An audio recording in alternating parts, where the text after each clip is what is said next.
warahmatullahi wabarakatuh. Perkenalkan, nama saya Maksida Basalama.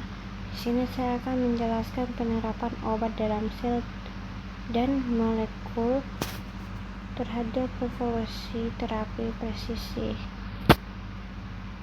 Nah, mengapa skala seluler penting? Mari kita memahami penyakit dari dalam. Nah, sel itu apa sih? Nah, sel itu sebagai unit dasar. Setiap penyakit, dimulai dari infeksi hingga kanker, berawal dari disregulasi pada tingkat seluler. Memahami proses ini adalah kunci untuk mengembangkan terapi dan menargetkan akar masalah seperti fungsi sel yang spesifik, peran organel dalam patologi. Nah, patologi mikro itu seperti melihat penyakit pada skala seluler, memungkinkan kita mengidentifikasi perubahan biokimia dan genetik yang mendasari.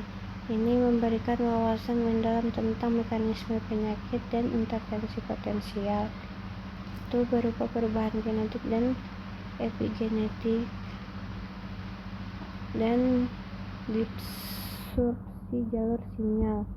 Kemudian ada interaksi obat, target, bagaimana molekuler berbicara tentang sel. Itu pertama, molekul obat. Di setiap obat dirancang untuk berinteraksi dengan target molekuler tertentu seperti protein atau asam nukleat.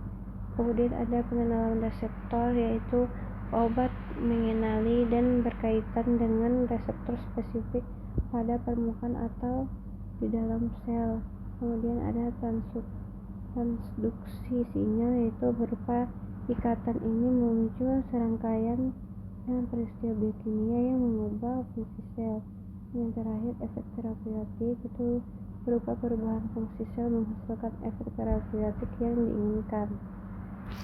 Kemudian ada jalur sinyal seluler, yaitu mekanisme aksi obat yang canggih berupa aktivitas reseptor.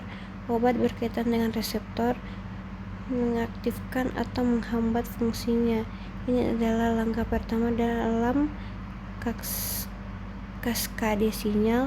Yang kedua adalah kaskade enzimatik, yaitu aktivitas reseptor memicu serangkaian reaksi enzimatik berurutan di dalam sel, memperkuat sinyal awal. Yang ketiga yaitu perubahan ekspresi gen.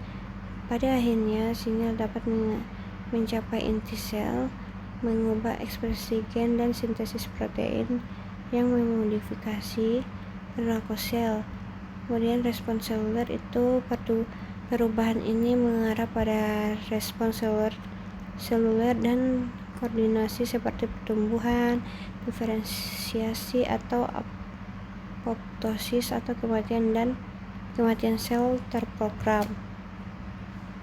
Kemudian ada studi kasus, yaitu terapi bertarget dalam pengobatan kanker, yaitu prinsip terapi bertarget. Itu terapi bertarget itu berfokus pada target molekuler spesifik yang penting untuk pertumbuhan, kelangsungan hidup, dan penyebaran sel kanker. Nah, di sini ada contoh obatnya seperti imatinib, misalnya menargetkan protein BCR ABL pada leukemia mieloid kronis, secara selektif menghambat pertumbuhan sel kanker dengan efek samping minimal pada sel normal. Personalisasi pengobatannya itu berupa pendekatan ini memerlukan screening genetik pasien untuk mengidentifikasi mengidentifikasi mutasi yang dapat ditargetkan, memungkinkan pengobatan yang lebih profesional dan efektif. Kemudian ada tantangan dalam pengembangan obat berbasis sel dan molekuler, itu resistensi obat. Sel dapat mengembangkan resistensi terhadap obat target, memerlukan pengembangan terapi kombinasi atau generasi baru. Kemudian ada efek off target, itu meskipun spesifik, obat masih dapat berinteraksi dengan target non spesifik, menyebabkan efek samping yang tidak diinginkan. Kemudian ada pengirim obat. yaitu memastikan obat mencapai target seluler dengan konsentrasi yang tepat di lokasi yang benar tertutup menjadi tantangan besar. Kemudian ada biaya dan akses. Pengembangan obat presisi seringkali mahal, membatasi aksesibilitas bagi banyak pasien yang membutuhkan. Nah, kemudian ada personalisasi dan gen editing, yaitu genomik dan proteomik. Itu analisis data genomik itu dan proteomic pasien akan memungkinkan identifikasi target obat yang sangat spesifik dan profesional. Kemudian ada yang kedua, CRISPR dan gene editing. Teknologi CRISPR ini menawarkan potensi untuk mengedit gen yang rusak langsung dalam sel, merevolusi pengobatan penyakit genetik. Yang ketiga adalah terapi sel induk, yaitu berupa penggunaan sel induk untuk mengimitasi jaringan yang rusak atau mengganti sel yang sakit akan menjadi pilar tetapi di masa depan. Nah, kesimpulan dari materi pada hari ini adalah pemahaman mendalam, peningkatan pemahaman tentang biologi seluler dan molekuler menjadi fondasi pengembangan obat baru.